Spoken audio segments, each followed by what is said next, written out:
There is a word that I have difficulty with, but actually I use it quite a lot, is the word simple. I mean, it has to be simple, it has to be honest. So most of the people who thought about the word simple, said that it is a really, really the most difficult thing to do, to be simple.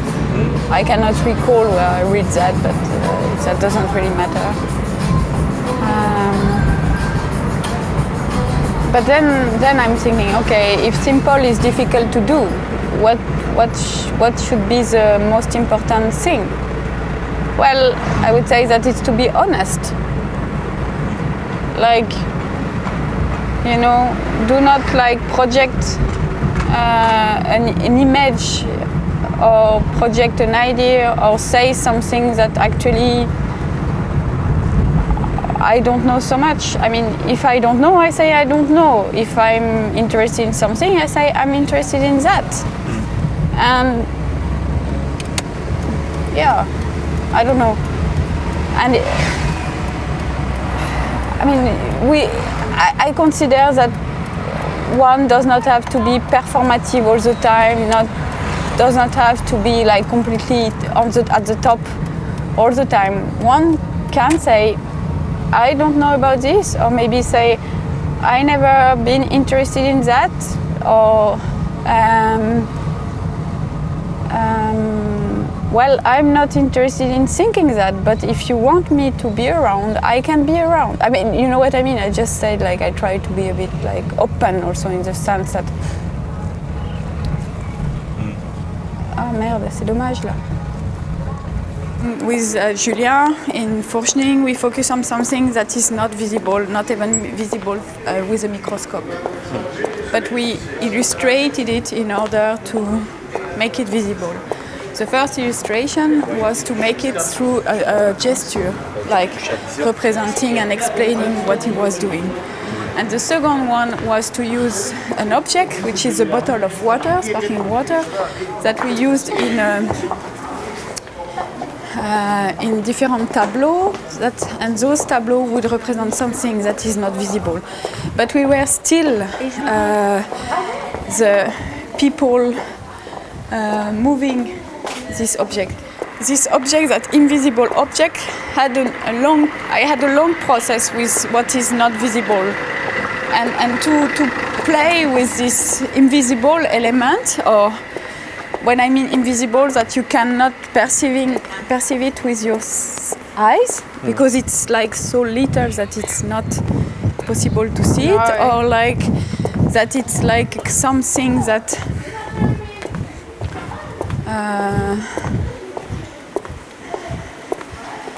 that is immaterial. And for example, the ball in volleyball, it's immaterial.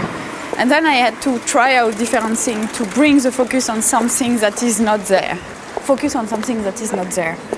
But at the same time, my ambition right now is to focus on something that is not there without bringing the focus on me, which somehow is what I'm still there. Or how someone, and I think that's what we do now, is I'm partially there, but I'm partially not there. And the focus is transferred through my talking. But go back to this invisible thing, not visible with the eyes.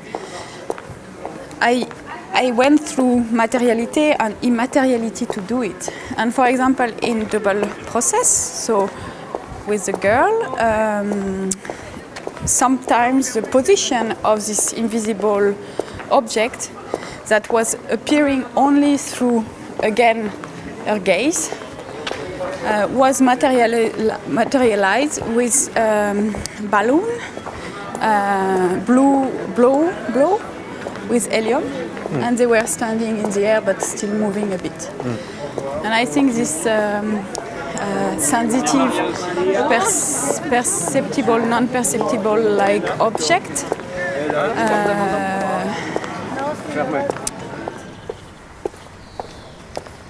no, but just that.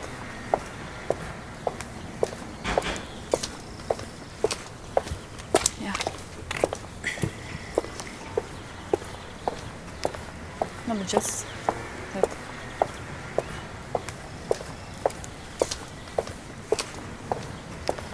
No, but just that.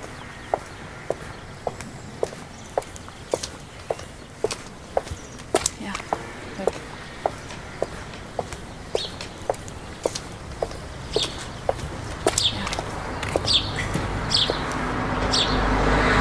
There is a dramaturgy of conversation, there is a dramaturgy of process, there is a dramaturgy of meeting, there is a dramaturgy of a work, there is a dramaturgy of meeting with an audience, so there are plenty of dramaturgy.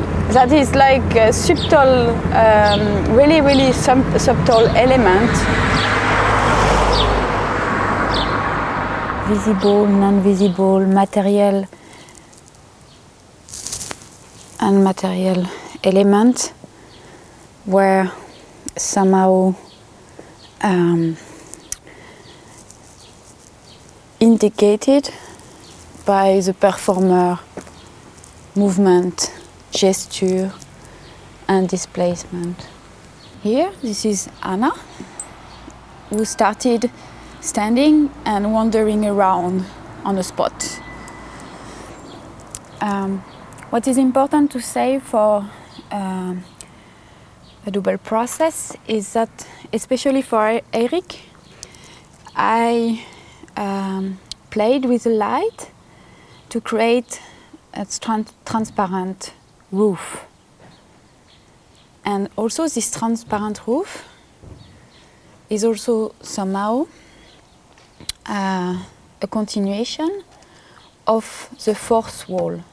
So in the room created, the audience were standing here or on the balcony because it was at Veld. So this scene, this space does not exist.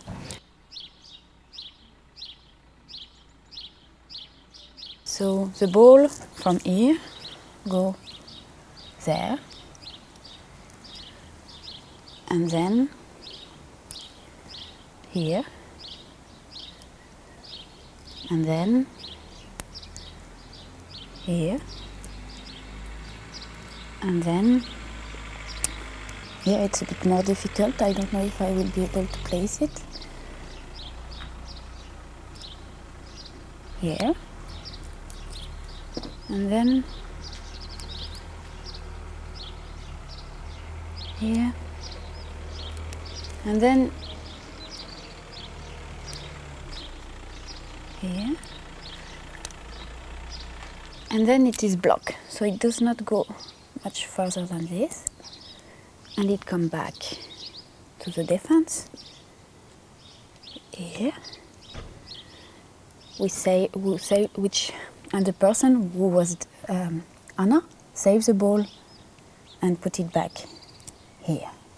But I think like in my work I am really inspired all the time by small things that I see in the everyday life. And they are really banal because they are coming from the everyday life also. You know what I mean? Yeah.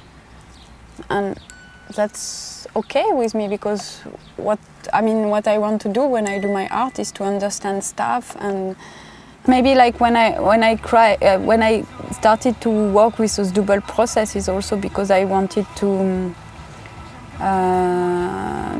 find a space for have a dialogue with myself. So because I was in a phase of my life that I couldn't like really create situation of working and financial support to involve people in my project. So maybe I had to deal with myself a bit more. So I created those double process in order to be in dialogue, not with myself, but in between myself, in between different contexts, and then in between the context or situation created, I could organize my thinking and my articulation, you know. But then what is also interesting is like to continue to do that when also involving other people. So for example, in a double process, I really wanted to be outside the stage in order to see how I could do two solo with two different people and how those two soli would meet at the end without like imposing a symmetry in between them, but just a va-et-vient, ressac, traveling, displacement of some elements that I work with one the morning affected what I did the afternoon with the second one, and then the day after, etc.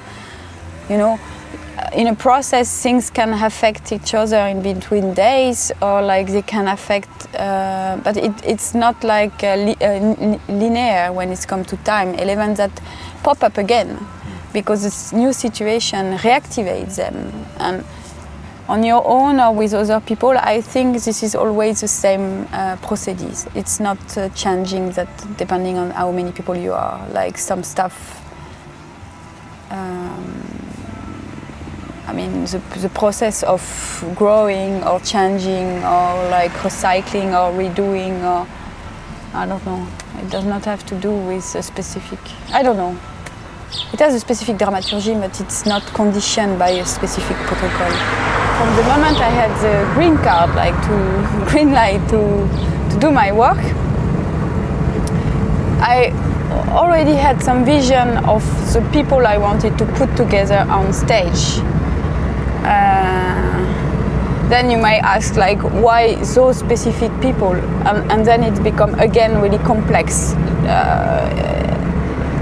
It's someone who might touch me, it's someone who has an energy that is special, that I met. Like, I can talk about Eric, for example. It's interesting because it's not someone that I knew really well before we worked together, but that's someone I met several times in a corridor, and we had really like nice talk. And it was interesting, like he was doing stuff that I was curious to understand or learn about it.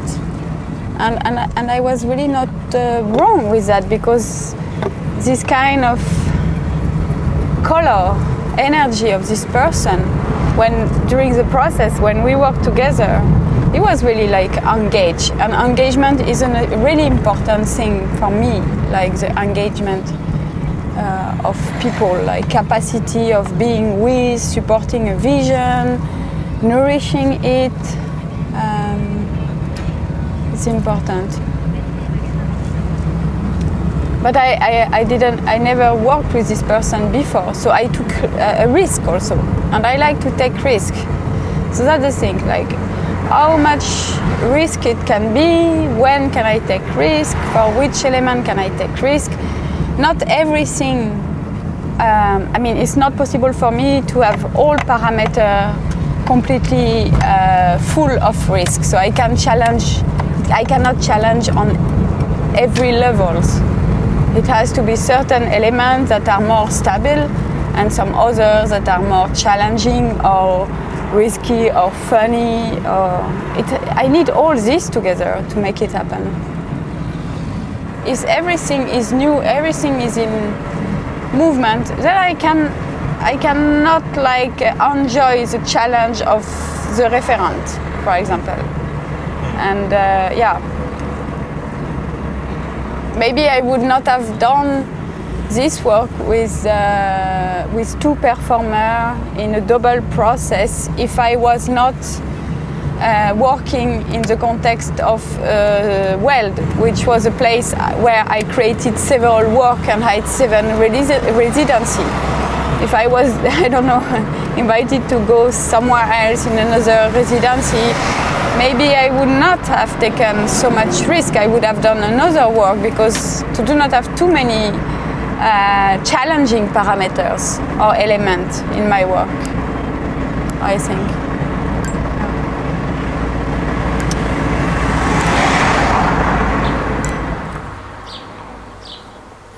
With Eric, it's something else. When he started to cramp on the floor, elements were moving.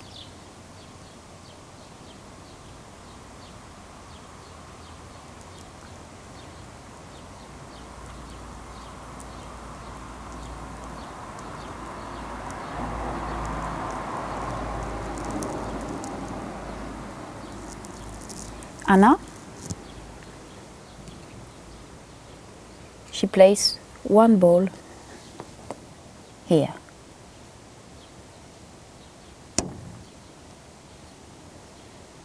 And later on, another ball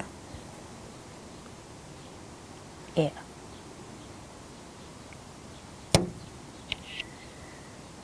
And then another one here. And on the floor for a really long time before, at the really beginning, she had one ball here. Eric?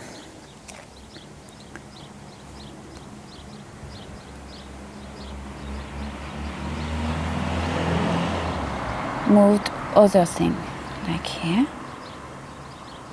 And what is interesting with this is that actually when he's performing, he has to go up and down the structure to let it continue to be alive.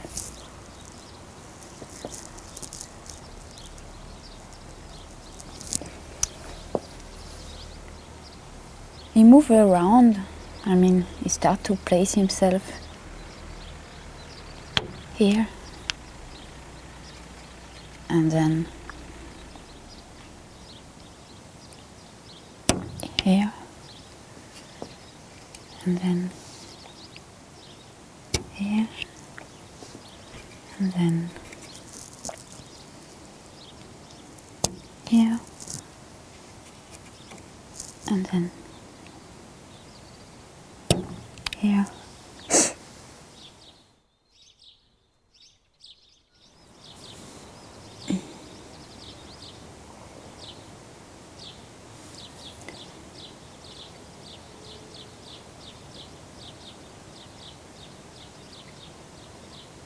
Like at some point he was playing guitar. I don't know if you hear it. Do you hear it?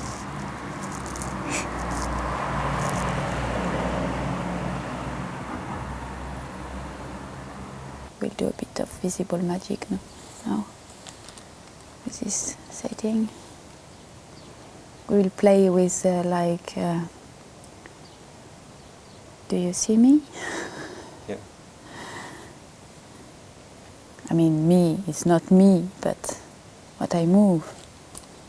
The material, almost not visible object that I am moving. But it was also visible when Eric and Anna perform that there is really strong diagonal and line. For example, you can see that Eric, even if he goes there in zigzag or through different points, he has this strong line, diagonal, and there is also this strong line here. And Anna is also moving a lot in a smaller diagonal. And the ball and Eric are at some similar point. Eric and Anna are in similar point. And here, this is the place where all of them meet at some point. And in the doing, in the situation created, the object used was another size, another scale. It was different scale, but the scale announced was not the scale, the scale announced was not the scale present in the reality.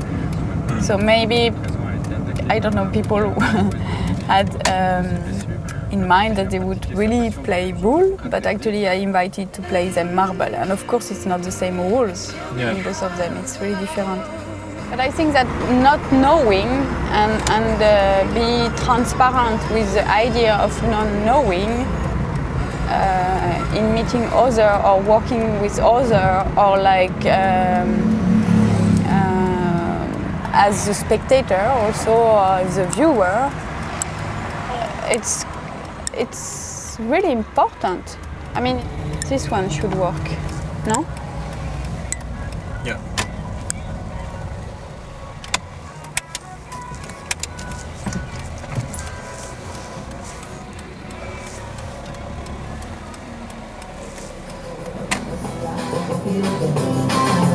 Sia quella, quella Your feelings are